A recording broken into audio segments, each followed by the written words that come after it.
ध्यान दीजिए, कुछ 2 नंबर वाले प्रश्न पर काम कर रहे हैं क्लास 10th। इंपोर्टेंट प्रश्न है बाबू, पक्का बोर्ड में आपको फायदा मिलेगा। पहला प्रश्न क्या कर रहा है, द्विघात बहुपद 2x square minus 8x plus 6 के शून्यकों का योग एवं गुणनफल ज्ञात करें। बात समझ गए ना? ध्यान दीजिए बाबू, पहले तो मेरा बहुपद कितना दिया गया है, 2x square minus 8x plus 6 बराबर 0। इसमें a हो गया 2, b हो गया -8 और c हो गया 6। शून्यकों का योग बराबर सूत्र होता है -b बट्टा a। याद रखिएगा, अल्फा प्लस बीटा मतलब शून्यकों का योग, और इतना बराबर सूत्र होता है -b बट्टा a। तो माइनस माइनस में 8 बट्टा 2, माइनस माइनस प्लस 8 बट्टा 2 मतलब 4। एक आंसर ये हो गया शून्यकों का योग। और गुणनफल, गुणनफल में सूत्र होता है बुआ अल्फा बीटा बराबर सी बट्टा ए। तो अल्फा बीटा मेरा कितना, अल्फा बीटा शून्यकों का गुणनफल, सी मेरा कितना है 6 बट्टा ए 2 तो 3। ये हो गया मेरा करेक्ट आंसर, बन गया सवाल। पहला 2 नंबर का क्वेश्चन बन गया। कितना आसान है बताइए तो। शून्यकों का योग कहेगा तो -b बट्टा ए और गुणनफल कहेगा तो c बट्टा ए। बात समझ गए? फिर से चलिए क्वेश्चन नंबर 2। क्वेश्चन संख्या 2 कह रहा है, द्विघात बहुपद दिया गया है 4x स्क्वायर माइनस 3 बराबर शून्य, इसका शून्यक निकालना है। तो मैं इसे लिख सकता हूं 4x स्क्वायर बराबर 3, देन x स्क्वायर बराबर 3 बट्टा 4, या मैं इसे लिख सकता हूं x बराबर प्लस माइनस में रूट 3 बट्टा 4, मतलब x बराबर प्लस माइनस रूट 3 बट्टा 4 का वर्गमूल 2 हो गया। अर्थात इसका शून्य कितना निकल गया, रूट 3 बट्टा 2 और माइनस रूट 3 बट्टा 2। अगला प्रश्न देख लीजिए बाबू। क्वेश्चन दिया गया है क्या चीज, क्वेश्चन नंबर 3 मेरा है, मेरे पास 2 इक्वेशन है, 3x प्लस ए वाई बराबर में 1, ये इक्वेशन फर्स्ट हो गया, एंड bx माइनस 2y बराबर में 3, ये इक्वेशन 2 हो गया।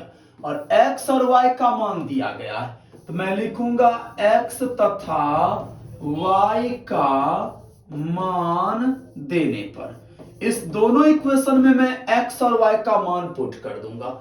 तो पहला इक्वेशन मेरा कितना है, यहां के बाद आप यहां आओगे 3x, तो 3 गुने x का मान 1 दिया गया है, और प्लस ए वाई, तो a गुने y का मान 2 दिया गया है बराबर 1।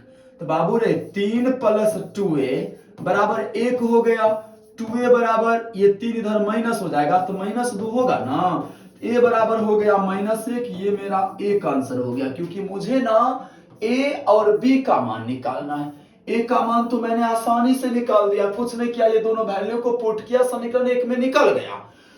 अब b का मान मैं कैसे निकालूंगा, मेरा इक्वेशन 2 क्या है bx माइनस 2y बराबर 3, तो फिर इसमें भी b और x के बदला में मैं क्या लिखूंगा 1, और 2 गुने 2 बराबर 3, तो b बराबर 3 और प्लस 2 दूना 4, b बराबर में 7, a हो गया -1, b हो गया 7। ये मेरा आंसर क्वेश्चन नंबर 3 का।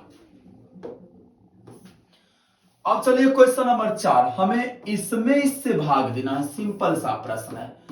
x प्लस 3 से मुझे डिवाइड करना है 4x square plus 5x plus 2 को। अलजेब्रा के भाग का नियम पता है कि फर्स्ट टर्म से पूरी फर्स्ट टर्म कटनी चाहिए। बात समझ गए ना, क्या रूल होता है, फर्स्ट टर्म जो है ना फर्स्ट टर्म से कटनी चाहिए। आप यहां 4x से भाग लगा दो, तो 4x स्क्वायर 3 चौके 12x, ये माइनस ये कैंसिल हो गया, 5 में से 12 गया, 7 5 12 -7x प्लस में 2, तो -7 से आप भाग लगाओ, तो -7x और 3 सत्ते माइनस में 21, ये प्लस कट गया, 21 2 23, ये शेष हो गया। समझ गया 4 गो प्रश्न। अब हम लोग चल रहा है 5 नंबर प्रश्न।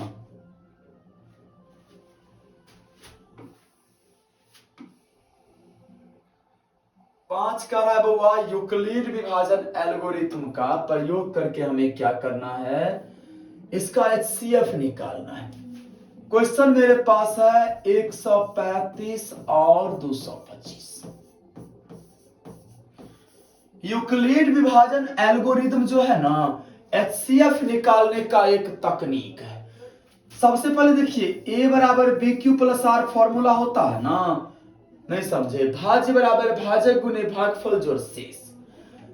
मैं क्या करूंगा, 225 में 135 से भाग दे दूंगा, 2 मरतबे लगाओ, नहीं हुआ 1 मरतबे ही लगाएंगे।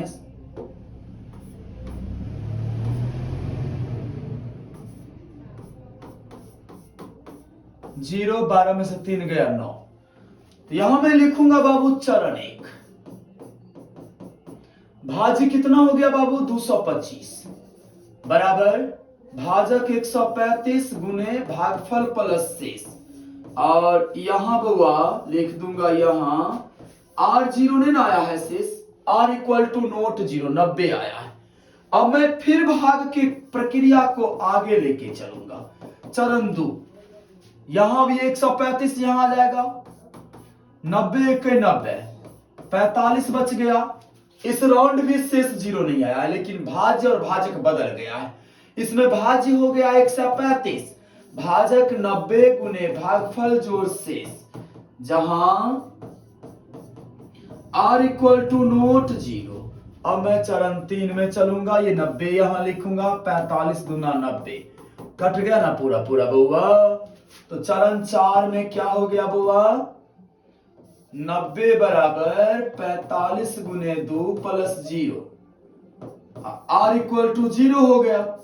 तो जिस चरण में जाके शेष 0 होगा ना, उसका जो भाज्य होगा, भाजक भाजक b का वैल्यू वो हो गया HCF। दैनिक सवाल का HCF हो गया 45। बात समझ गए। अब चलिए अगला प्रश्न, 6 नंबर प्रश्न क्या कर रहा है, द्विघात समीकरण का विवेचक निकालना है। तो a हो गया बुआ 3, b हो गया -2, c हो गया 1/3। विवेचक को d कहते हैं, d बराबर सूत्र b स्क्वायर माइनस 4ac। तो -2 का होल स्क्वायर माइनस 4 गुने 3 गुने 1/3, 3 3 कैंसिल, तो 4 - 4 0, एक आंसर ये हो गया। सवाल फिर आगे क्या करा, मूल की प्रकृति विवेचक निकालना है, मैंने 0 निकाल दिया। और मूल की प्रकृति जब कहेगा बताने के लिए, तो यहां देखिए बाबू, यहां d बराबर 0 निकला है ना, अतः इसका प्रकृति हो जाएगा 2 समान वास्तविक मूल। ये इसका प्रकृति हो गया। बात समझ गए आप लोग।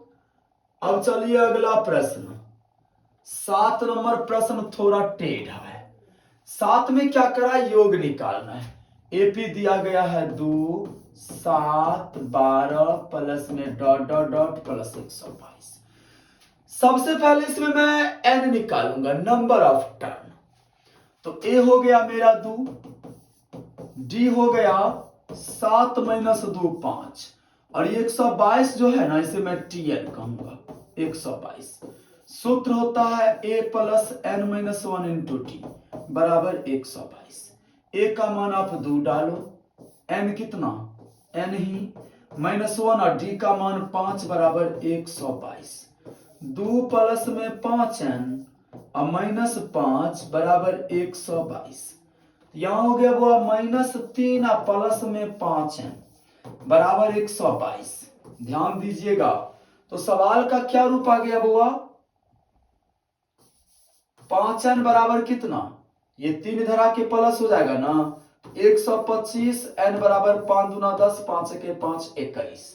n मैंने निकाल लिया, और n निकालने के बाद मैं क्या करूंगा, Sn निकालूंगा। Sn बराबर सूत्र होता है, याद रखिएगा, एक होता है n/2 into a plus l, 21/2 into में a मेरा कितना है 2, और l जो कि लास्ट टर्म कहलाता है 122, मतलब 21/2 गुने 122 में आप 2 जोड़ दो 124, 2 छक 12, 2 दूना 4, 21 को आप 62 से मल्टीप्लाई करो, वो हो गया करेक्ट आंसर। समझ गया सवाल को? गुड। 8 नंबर प्रश्न। प्रश्न कह रहा है 8 नंबर क्या, हमें सिद्ध करना है साइन 4 थीटा माइनस में कॉस 4 थीटा और बट्टा में साइन स्क्वायर थीटा और माइनस में कॉस स्क्वायर थीटा बराबर 1। अच्छा, अब ऊपर में जो अंश में है इसे मैं लिख सकता हूं साइन स्क्वायर थीटा का होल स्क्वायर और माइनस में कॉस स्क्वायर थीटा का होल स्क्वायर और बट्टा हो गया बउआ रे साइन स्क्वायर माइनस में कॉस स्क्वायर। हो गया बाबू? कोई डाउट? इसको आप सूत्र पर तोड़ दो तो a माइनस बी इंटू में a प्लस बी, बट्टा में कितना हो गया sine square minus cos square. बाबू ध्यान दो, इसमें देखो ये और ये कट गया, बच क्या गया? बच गया साइन स्क्वायर थीटा जोड़ कॉस स्क्वायर थीटा। अब तो सबको पता है ना कि इतना बराबर सूत्र 1 होता है, sine square theta plus cos square theta बराबर 1, और हमें 1 ही प्रूफ करना था। ये बन गया मेरा क्वेश्चन। बात समझ रहे हो आप लोग?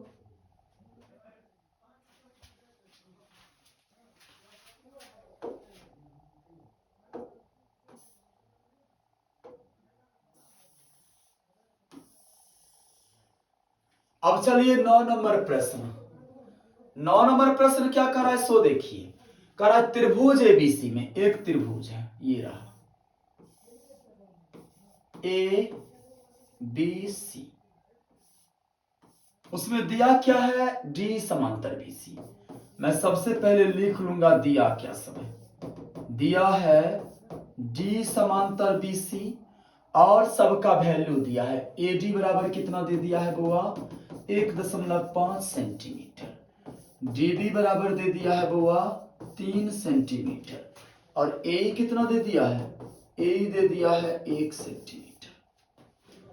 ध्यान दीजिए, चूंकि डी समांतर बीसी है इसलिए थेल्स प्रमेय से क्या हो जाएगा एडी बट्टा डीबी बराबर में ए बट्टा ईसी। किस प्रमेय से होगा बुआ? थेल्स से। समांतर जब दिया रहेगा ना तो मैं थेल्स प्रमेय लगा सकता हूं। अब मैं इसके बाद यहां बना रहा हूं, ध्यान दीजिए। अब इस पर आप बस वैल्यू पुट कर दीजिए। एडी के बदला में आप क्या लिखोगे 1.5 अब बट्टा डीबी के बदला में 3 और बराबर में ए के बदला में 1 और इसी मुझे निकालना है। ब्रजगुणन कर दो, इसी बराबर 2 सेंटीमीटर।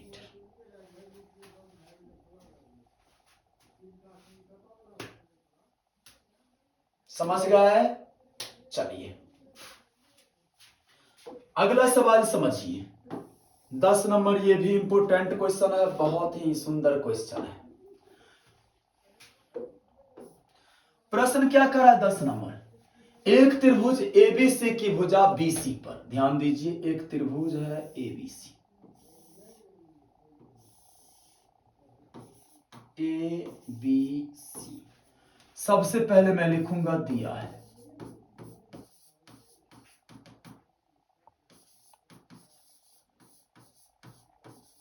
एबीसी एक त्रिभुज है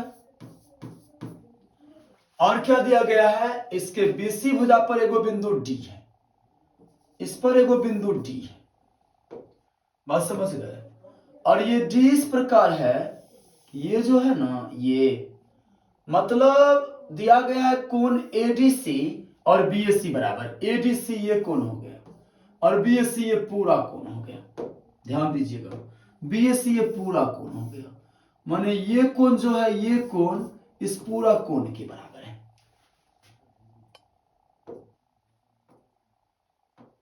ध्यान दीजिएगा। और क्या दिया गया है कोण एडीसी बराबर कोण बीएसी। हमें सिद्ध क्या करना है,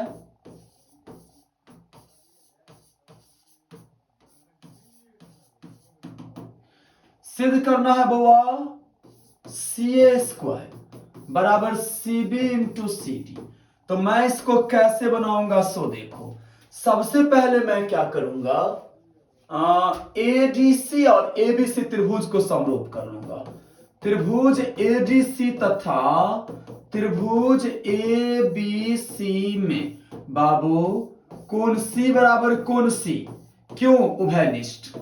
ये कोण C दोनों ट्रायंगल में है ना। अगर मैं ADC पर चर्चा करता हूं, इसका भी एक कोण C है और ABC का भी एक कोण C है, तो कोण C बराबर कोण C उभयनिष्ठ। और क्या हुआ, एक तो कोण दिया है, कोण ADC बराबर कोण BAC, ये कहां से आया, दिया है। अतः 1 सेकेंड, एंगल से त्रिभुज ADC समरूप त्रिभुज ABC, और सबको पता है कि समरूप त्रिभुज के संगत भुजा का अनुपात बराबर होता है, तो CA बट्टा CD बराबर CD बट्टा CA। अब अगर क्रॉस मल्टीप्लिकेशन आप करते हो तो CA² बराबर CB into CD correct answer. 10 सवाल मैंने समझा दिया है।